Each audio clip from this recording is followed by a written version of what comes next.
अब यहां पर क्या है, यहां पर हम क्या करेंगे, स्फेरिकल चार्ज, स्फेरिकल शेल, जिसका हमने डिराइव किया था इलेक्ट्रिक फील्ड के अंदर इलेक्ट्रिक फील्ड 0 होती है, याद है, बाहर k Q by r square, capital R square, और बिल्कुल बाहर जाओ तो स्मॉल आर स्क्वायर।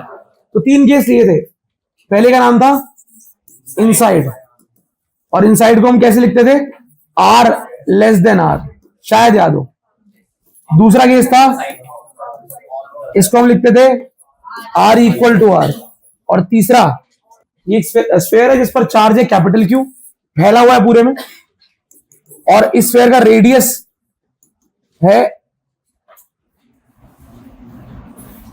आर। मुझे क्या पता, जितना आज तक हो जाएगा सब आएगा, मत पढ़। अब पोटेंशियल निकालना है भाई। सबसे ज्यादा दुविधा और अजीब चीज इसकी है, इस वाले की, कि अब क्या है, इनसाइड, अंदर अंदर अंदर जो पोटेंशियल आता है, अब इलेक्ट्रिक फील्ड क्या थी इनसाइड, 0। इलेक्ट्रिक फील्ड क्या थी, इलेक्ट्रिक फील्ड इनसाइड वाज 0 थी। अरे बोलो, electric field on the surface के क्यू बाय, सही है, और बाहर क्या थी,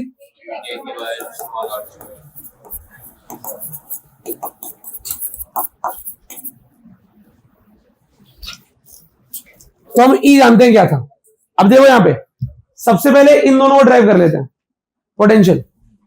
अब पोटेंशियल इज इक्वल टू के टोटल चार्ज अपॉन आर।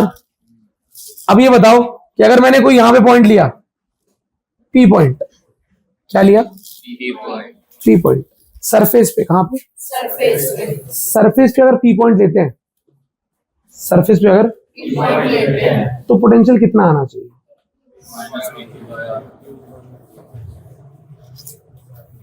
क्यों, इनसाइड से बेहतर समझ पाओ, क्या टोटल कितना चार्ज फैला हुआ है, प्लस क्यू, टोटल कितना फैला हुआ है, और उसके जितने भी टुकड़े हैं सबकी दूरी कितनी है, सेंटर से दूरी कितनी है। तो पहले मैं निकाल रहा हूं पोटेंशियल एट सेंटर, इनसाइड नहीं, क्या बोला मैंने, सेंटर पे, आगे जगह नहीं, सेंटर पे निकालू, क्या आएगा, देखो, सेंटर के लिए सेंटर पॉइंट जो है ओ, उससे दूरी है सबकी आर। तो इस छोटे चार्जेस जो है बहुत सारे, इन सबका पोटेंशियल होगा k q one by r, k q two by r, k q three by r, ऐसा ही होगा। तो k q one by r plus k q two by r, ये कैपिटल क्यू चार्ज बहुत सारे चार्ज में टूटा होगा ना, और करते करते करते करते के क्यू एन बाय, हैरानी की बात है कि सबकी दूरी आर है, सबकी दूरी सेंटर से, तो हर चार्ज आर दूरी पे है, सरफेस पे ही तो है सारे चार्ज, तो सेंटर से आर दूरी पे है सारे चार्ज। क्या के और आर कॉमन आ रहा है, क्या बच रहा है, Q1, Q2, Q3, Qn है। इन सभी चार्जेस का सम किसके बराबर होगा, क्योंकि प्लस क्यू तो फैला हुआ है, प्लस क्यू चार्ज टोटल फैला हुआ है, सबका चार्ज कैपिटल क्यू होगा, तो के कैपिटल क्यू बाय आर। तो पोटेंशियल आ गया सेंटर पे के कैपिटल क्यू बाय आर, समझ रहे हो, हाँ जी, ये क्या क्या क्या, हाँ हाँ, फॉर्मूला है, कुछ समझाना नहीं, के क्यू बाय आर। आपने इस कैपिटल क्यू चार्ज को, आपने इस कैपिटल क्यू चार्ज को पूरे स्फीयर पे फैला रखा है, तो पूरे स्फीयर पे कैपिटल क्यू फैला हुआ है, तो छोटे छोटे टुकड़े होंगे उसके, Q1, Q2, Q3, Q4। तो मैं इस हर चार्ज की वजह से सेंट्रल पोटेंशियल निकाल रहा हूं। Q1 चार्ज की वजह से आ गया के Q1 बाय आर, Q2 की वजह से के Q2 बाय आर, Q3 की वजह से के Q3 बाय आर। सबका पोटेंशियल टोटल करूंगा तभी तो नेट पोटेंशियल आएगा। तो टोटल पोटेंशियल सेंटर पे आ गया सारे पोटेंशियल का सम, के और आर कॉमन आ गया, यहां आ गया सारे चार्जेस का सम। अब सारे चार्जेस तो क्यू के बराबर ही है ना, तो कैपिटल क्यू रख दिया। तो अगर किसी स्फीयर पर क्यू चार्ज है, अगर किसी स्फीयर पर क्यू चार्ज है, तो उसके सेंट्रल पोटेंशियल जीरो नहीं आ रहा, क्या आ रहा है, के क्यू बाय आर। आपने निकाला है ना, क्या आ रहा है, के क्यू बाय जीरो। ये इलेक्ट्रिक फील्ड तो जीरो थी, तो क्या हो गया, इलेक्ट्रिक फील्ड जीरो थी, पोटेंशियल जीरो नहीं आ रहा। इलेक्ट्रिक फील्ड जीरो है, potential zero. Electric field cancel out होकर जीरो हो रही है, पर पोटेंशियल जीरो नहीं आ रहा। क्या आ रहा है? K Q by. सेंटर पर इलेक्ट्रिक फील्ड हमने क्या पढ़ी थी? जीरो। क्या पढ़ी थी? पर पोटेंशियल क्या आ रहा है? K Q by. अब ध्यान सुनना, अब बहुत ध्यान से। तो ये सेंटर में निकाल लिया। ऑन द सरफेस यहां बीच में कहीं भी ये कैसे बता लेगा? अब जो लॉजिक दे रहा हूं वो ध्यान से सुनना, बहुत ध्यान से। कांस्टेंट का डिफरेंशिएशन क्या होता है? कांस्टेंट का डिफरेंशिएशन सवाल घुमा रहा हूं, आंसर देना। किसका डिफरेंशिएशन जीरो होता है? किसका डिफरेंशिएशन जीरो होता है? श्योर? किस किस को पता है कि पूरे अंदर अंदर कहीं पर भी जाओ इलेक्ट्रिक फील्ड क्या होती है? किसको पता है? Inside the sphere, inside the conductor electric field is zero. ये इलेक्ट्रिक फील्ड लाइंस की प्रॉपर्टी भी थी, हमने ड्राइव भी किया था शेल के केस में। अंदर गॉसियन सर्फेस माना था और कोई पॉइंट माना था पी रैंडम कहीं पे, और क्या पाया था हमने? इलेक्ट्रिक फील्ड क्या आ रही है? क्योंकि E dot D S Q in by epsilon not, Q in क्या आया था? अंदर चार्ज आई नहीं, तो इलेक्ट्रिक फील्ड जीरो आई थी। तो हम जानते हैं कि अंदर कहीं पे भी जाओ इलेक्ट्रिक फील्ड क्या होती है? यानी कि इस पॉइंट से लेकर, अब ध्यान से, अब थोड़ा बुद्धि लगेगी भाई, इस पॉइंट से लेकर मैं यहां पॉइंट लू, यहां लू, यहां लू, यहां लू, कहीं भी यहां से सरफेस तक आऊंगा मैं, तो इलेक्ट्रिक फील्ड क्या है? यहां से लेकर सरफेस तक इलेक्ट्रिक फील्ड क्या है? जीरो। क्या है? जीरो। बहुत बढ़िया। अगर वहां से लेकर सरफेस तक इलेक्ट्रिक फील्ड क्या है? जीरो। तो क्या ये बोलना सही है या गलत है कि इलेक्ट्रिक फील्ड इनसाइड, यहीं लिख देता हूं,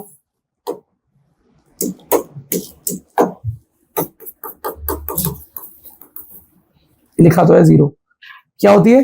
जीरो। अब एक फॉर्मूला है, मैं लिख रहा हूं, बताना ये सही है फॉर्मूला? मतलब मुझे नहीं पता, तुम बताना यार सही है कि गलत है। कि dv बाई डी आर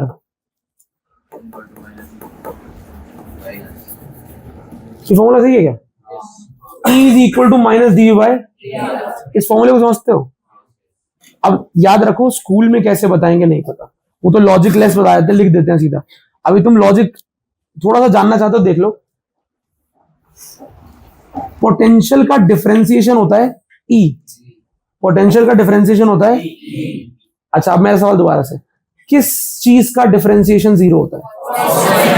किस चीज का डिफरेंशिएशन जीरो होता है?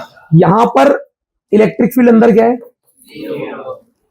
तो minus D by D R आ गया जीरो। इलेक्ट्रिक फील्ड अंदर जीरो है ना, तो minus D by D R किसके इक्वल आ गया? माइनस को उधर ले जाओ, DV by D R equal to zero. DV by D R zero है, मतलब v का डिफरेंशिएशन जीरो है। किसका डिफरेंशिएशन जीरो होता है? अगर यहां v का डिफरेंशिएशन जीरो आ रहा है, मतलब v क्या रहा होगा? तो v is equal to constant, मतलब अंदर inside, v inside is equal to constant. What is the meaning of constant? जिसकी वैल्यू सेम है हर जगह, चेंज नहीं हो रही। यहां पे हमने निकाला कि अंदर इलेक्ट्रिक फील्ड जीरो होती है, तो अंदर पोटेंशियल क्या होगा? कांस्टेंट। इलेक्ट्रिक फील्ड जीरो होती है तो पोटेंशियल क्या आया? मतलब अंदर पूरे में पोटेंशियल क्या होगा? कांस्टेंट। अगर मैं आपसे कहूं यहां पर हर पॉइंट पर पोटेंशियल की वैल्यू क्या है? सेम। क्या है? कांस्टेंट मतलब क्या? इस चेंज नहीं होगी, सेम रहेगी। मतलब इस स्फीयर के अंदर किसी भी पॉइंट पोटेंशियल क्या होगा? सेम। और ये बोल के मैं तुम्हें एक पॉइंट का पोटेंशियल बता दूं, के क्यू बाय आर, तो बाकियों का भी क्या होगा? क्योंकि सबका पोटेंशियल क्या है? सेम। कांस्टेंट है ना पोटेंशियल अंदर। अगर पोटेंशियल अंदर कांस्टेंट है, मतलब हर पॉइंट पोटेंशियल सेम है, तो किसी भी एक पॉइंट का पोटेंशियल बता जाए, सबको बता लिया। हमने किस पॉइंट का निकाला? अंदर वाले का, सेंटर का। कहां का निकाल दिया? अगर सेंटर का के क्यू बाय आर है तो हर जगह का क्या होना चाहिए? तो मतलब सीधा निकल के आ गया इस कॉन्सेप्ट को लगाने के बाद कि सेंटर पे ही नहीं, हर जगह potential inside at any point is equal to k Q by r. पहले सेंटर पे निकाला, फिर ये लॉजिक लगाया ये वाला, और फिर ये चिल्ला के बोल दिया कि अगर पूरे में अंदर कांस्टेंट है तो जहां जितना सेंटर पे होगा उतना ही हर जगह होगा। अब ये बताओ, ये समझ में आया तुम्हें क्या कहानी है? हमने पहले ये निकाला कि अंदर कोई भी एक पॉइंट लिया, सेंटर अच्छा पॉइंट होता है, सेंटर पोटेंशियल निकाल लिया के क्यू बाय आर। फिर हमने ये प्रूव कर दिया कि अंदर जितने भी पॉइंट है सब पर पोटेंशियल सेम है, तो फिर सेंटर पर के क्यू बाय आर है तो हर जगह के क्यू बाय आर होगा, क्योंकि सब पे सेम है ना। सब पे सेम है तो हर जगह सेम ही होना चाहिए। ठीक है, क्या लिखा है k Q by k Q by. तो जब मैं इसमें लगाता हूं v is equal to minus E dot d r, बड़ा सिंपल होता है, minus k Q by r square d r. अब 1 बाय आर स्क्वायर का इंटीग्रेशन, के क्यू को बाहर ले लो, 1 बाय आर स्क्वायर का इंटीग्रेशन माइनस 1 बाय, बस माइनस से माइनस, तो v आ गया के क्यू बाय। तो आउटसाइड आ गया के क्यू बाय आर। अब इस आउटसाइड वाला पॉइंट जो है P आर दूरी पे, इसको जब मैं पास लाऊंगा और यहां ले आऊंगा, ऑन द सरफेस ले आऊंगा इस केस को, तो लिख दूंगा if R is equal to capital R। Surface पे आते ही R किसके बराबर हो जाएगा, कैपिटल R के, तो पुट कर दो फॉर्मूला। तो V surface is equal to k Q by capital R। वहां स्मॉल r था, हम जब इस P पॉइंट को खिसका के पीछे आएंगे सरफेस पे आ जाएंगे, तो उस टाइम पर स्मॉल r कैपिटल R के बराबर हो जाएगा। हमने आउटसाइड के लिए ड्राइव किया और आउटसाइड वाले पॉइंट को खिसका के जब सरफेस पे लाए तो स्मॉल r कैपिटल R बराबर हो गया। और फिर हमने, क्योंकि सुनो दोबारा बोल रहा हूं, अगर आप यहां पर इलेक्ट्रिक फील्ड लेते हो तो ये इलेक्ट्रिक फील्ड कांस्टेंट होती है, क्या होती है, कांस्टेंट। और कांस्टेंट को इंटीग्रेट करोगे तो सिर्फ dr का r होगा और कुछ नहीं होगा। उस 1 बाय कैपिटल R को इंटीग्रेट नहीं कर सकते थे आप। हम बाहर वाले को का आंसर निकालते हैं और उस पॉइंट में स्पेशल केस लगा देते हैं कि when we are on the surface capital R small r is equal to capital R, और small r capital R put कर दिया। तो अब 3 पोटेंशियल आ गए, अंदर के Q by capital R, surface पर भी के क्यू बाय कैपिटल R, और बाहर के क्यू बाय, सरफेस पर k Q by capital R, अंदर भी के क्यू बाय, और कैपिटल R किसका रेडियस है, शेल का, जो कि कांस्टेंट है, चेंज, लेकिन स्मॉल r दूर जाने पर कम होता जाएगा। तो अब पोटेंशियल और r का ग्राफ बनाऊं मैं, तो अंदर potential k Q by capital R, surface पर के क्यू बाय, लेकिन बाहर निकलने पर। अब एक बार ये ग्राफ मुझे बता दो, पोटेंशियल वर्सेस r, बताओ जरा। अगर मैं इनसाइड की बात करूं तो मान लो यहां पर कहीं मार्क आ रहा है k Q by capital R का, तो अंदर पोटेंशियल होगा के क्यू बाय, मतलब अंदर कहीं भी, जीरो से लेके सरफेस तक कहीं भी रहे, पूरे में कांस्टेंट पोटेंशियल है कितना, के क्यू बाय। और हैरानी की बात है कि जब आप r रेडियस से पहुंच जाओगे, सरफेस से पहुंच जाओगे, तब भी पोटेंशियल कितना है, के क्यू बाय R।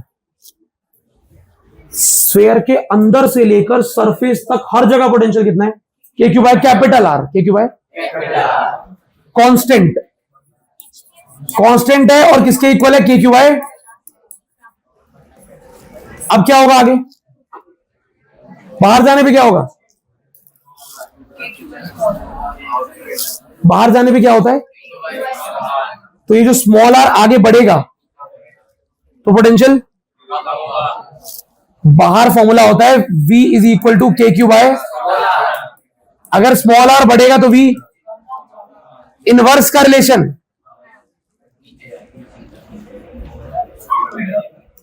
तो यहां आएगा v is equal to constant, यहां v प्रोपोर्शनल टू 1 बाय।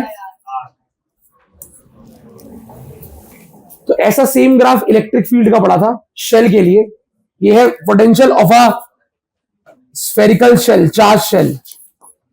उस ग्राफ में बस ये डंडा नहीं था, ये नीचे था जीरो। अगर याद नहीं है तो थोड़ा सा इंट्रो, ऐसे, और फिर यहां से ये इलेक्ट्रिक फील्ड है शेल आर, ये पोटेंशियल है। ये दोनों ग्राफ बहुत ही नॉर्मल हैं और पेपर में एमसीक्यू में भी स्कूल में आ सकते हैं, बहुत ज्यादा आते हैं।